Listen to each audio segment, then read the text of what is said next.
Good morning বন্ধুরা। আজ আমি একটা নতুন জিনিস নিয়ে হাজির হয়েছি। একটু অবাক হবেন আপনারা। একটু মোটা রুটি তৈরি করেছি বন্ধুরা। তো এই আমি এটাকে 4 টুকরো করে দিয়েছি রুটিটা, আর তার সাথে একটু আমি মশলা, তো আজকে আমি কাটা মশলা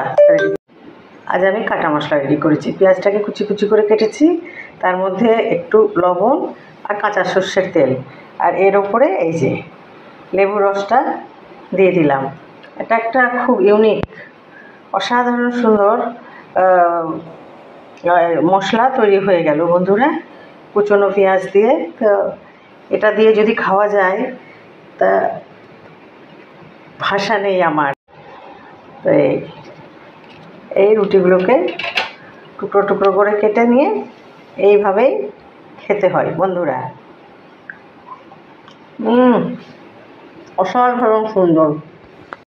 তার সাথে বাচ্চাদের জন্য রেডি হয়েছে আলু পরোটা। অনেকগুলো আলু পরোটা তৈরি করেছি, কেউ কেউ খেয়েও ফেলেছে বন্ধুরা। মাছের ঝোল রেডি হয়ে গেছে, রুই মাছের ঝোল।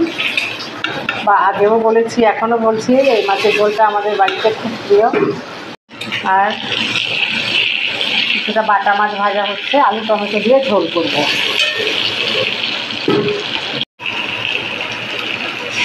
আলু টমেটো কষানো হয়ে গেছে, জল দিয়ে দিলাম।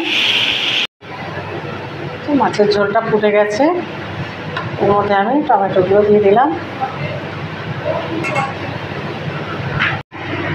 তার সাথে একে একে বাটা মাছগুলোও দিয়ে দিলাম।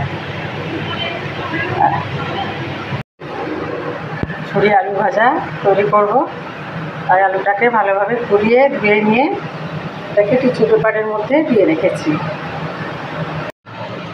মোড়মোড়ে আলু ভাজাটা রেডি হয়ে গেছে, এটা আমার ভাতের সাথে খাওয়া হবে। তড়কার জন্য সবুজ মুগ ভিজিয়ে দিয়েছিলাম, 4 ঘন্টা ভিজিয়ে রাখার পরে এটা প্রেসার কুকারে জল দিয়ে আমি একটু লবণ দিয়ে দিলাম, কয়েকটা সিটি দিয়ে এটাকে রেখে দেবো, রাত্রে তৈরি করব। আলু টমেটো দিয়ে মাছের ঝোল উঠছে। এটা আমার পুরোপুরি সাবেকি রান্না বন্ধুরা। এই রান্নাটা খুব ফেভারিট আমার বন্ধুরা। ভাত ফুটছে, ভাতটা একটু শেয়ার করলাম। এই দুধটা ছেঁকে রাখলাম, গরম করে নেব। তরকা সেদ্ধ হয়ে গেছে, মশলা কষানো হচ্ছে তরকা।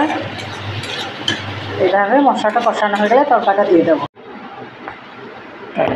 তরকা রেডি হয়ে গেছে।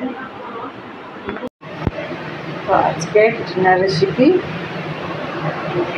এই হচ্ছে রুটি, আর সাথে হচ্ছে ডিমের অমলেট, আর হচ্ছে তরকা, আর আলু ভাজা, তার সাথে কিছুটা আম আছে বন্ধুরা।